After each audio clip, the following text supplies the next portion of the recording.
सभी को मेरा नमस्कार। वैसे तो मैं जो सामाजिक समस्याएं हैं सभी से वास्ता रखती हूँ, और खासकर क्योंकि एक महिला होने के नाते महिलाओं की क्या स्थिति रही पिछले 10 साल में, उसका वर्णन भी यहाँ पर किया गया है। इसमें ये जो राष्ट्रीय जनता का घोषणा पत्र है, जो स्थिति महिलाओं की यहाँ पर हुई है, आप सब वाकिफ हैं कि बेटी बचाओ बेटी पढ़ाओ का नारा देने वाली ये सरकार कितना बेटियों को बचा रही है और कैसे उनकी सुरक्षा के काम कर रही है। आपके सामने ही था, यूपी के उदाहरण है बहुत सारे।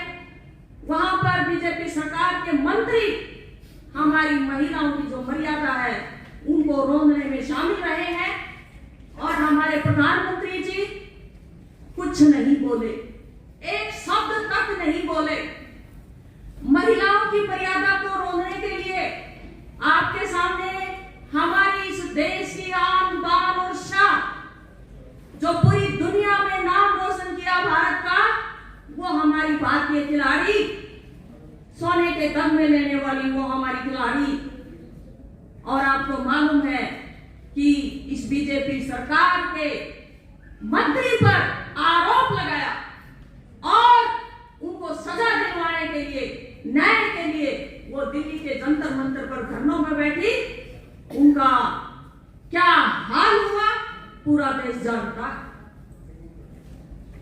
तो इस सरकार से पिछले 10 साल में इस देश का किसान ही नहीं, मजदूर ही नहीं, छात्र ही नहीं, नौजवान ही नहीं, पूरा समाज ही जो गांव में बसता है, जो मेहनत कश जिंदा रहना चाहते हैं अपनी मेहनत के दम पर, जो कमा के अपने हाथों की कमाई से खाना चाहते हैं, इंसानियत की जिंदगी जीना चाहते हैं, वो सारे ही तबके दुखी हैं। और महिलाओं की मर्यादा को रोकने वाले ये लोग, इनके जो आरएसएस के इनके शिक्षक हैं एमएस गोलवलकर, उन्होंने अपनी किताब में लिखा है कि भूल से भी अगर सत्ता हाथ में न आ जाए तो अपने 2-3 धनाढ्य विश्वसनीय जो उद्योगपति है या इस देश की संपदा के मालिक है, पूरे देश की संपदा को उनके हाथों में सौंप दीजिए। आपकी सत्ता 7 जन्म भी नहीं जाएगी, आप सत्ता पर काबिज रहेंगे। तो साथियों, मोदी सरकार उसी नक्शे कदम पर चल रही है। इस देश के सारे जितने संस्थान हैं, सरकारी हैं या गैर सरकारी हैं, सभी को प्राइवेट हाथों में सौंप दिया गया है। बचा ही क्या है हमारे पास, सोचने की बात है ये। इसलिए आज जनता को ये अपना घोषणा पत्र इन चुनाव में, क्योंकि जनता वोट करती है, जनता का ही ये सबसे बड़ा मसला है। जनता तय करेगी कि इस देश के ऊपर राज कौन करेगा। वो जनता के हितों की बात उठाएगा या कॉर्पोरेट के हितों की बात उठाएगा या सिर्फ इस देश के पूंजीपतियों के हितों की बात उठाएगा। मसला ये तय करने का वक्त है।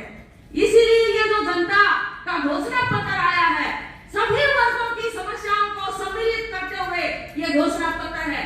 महिलाओं की मर्यादा को रोकने का जो काम इस सरकार ने किया है, हमारे हरियाणा की खापों ने जबरदस्त आवाज उठाई, लेकिन ये सरकार है कि किसी न किसी तरीके से रास्ते निकाल लेती है। और हमारी उन बहनों की क्या दुर्गति की थी इस दिल्ली की सड़कों पर, जंतर मंतर पर, आप जानते हैं अच्छी तरह से। तो महिलाओं की जो है बेटी बचाओ बेटी पढ़ाओ का नारा देने वाली सरकार पूरी तरह से विफल रही है। महिला मर्यादा को बचाने में, उसकी सुरक्षा करने में, इस देश की महिलाओं को भी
मेहनत से जीने वाली जनता है उसको लूट के ही खाया है और कॉर्पोरेट घराना को ही मजबूत बनाने का काम किया है।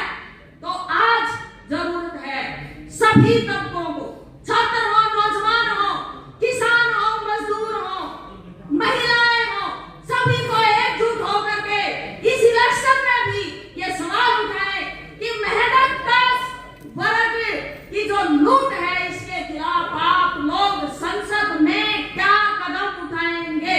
क्या आप देश को भारत जो वर्ल्ड बैंक का गुलाम है, जब तक वर्ल्ड बैंक का गुलाम रहेगा, कर्जा लेता रहेगा, सारी समस्याएं ऐसे ही रहेंगी, ये देश ऐसे ही चलेगा।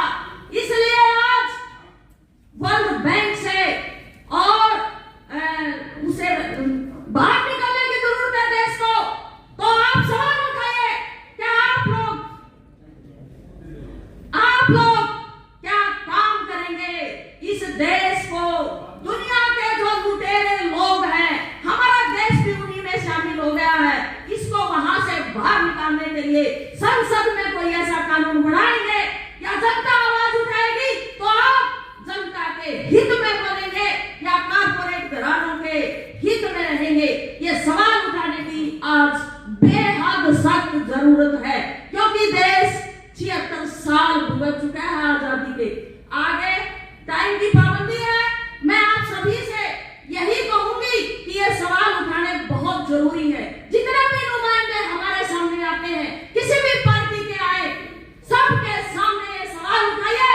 हरियाणा में ये सवाल उठाने शुरू किए हुए हैं। नुमाइंदों को जो आते हैं उनको गांव में घुसने नहीं दिया जा रहा है, क्योंकि सवालों के जवाब उनके पास नहीं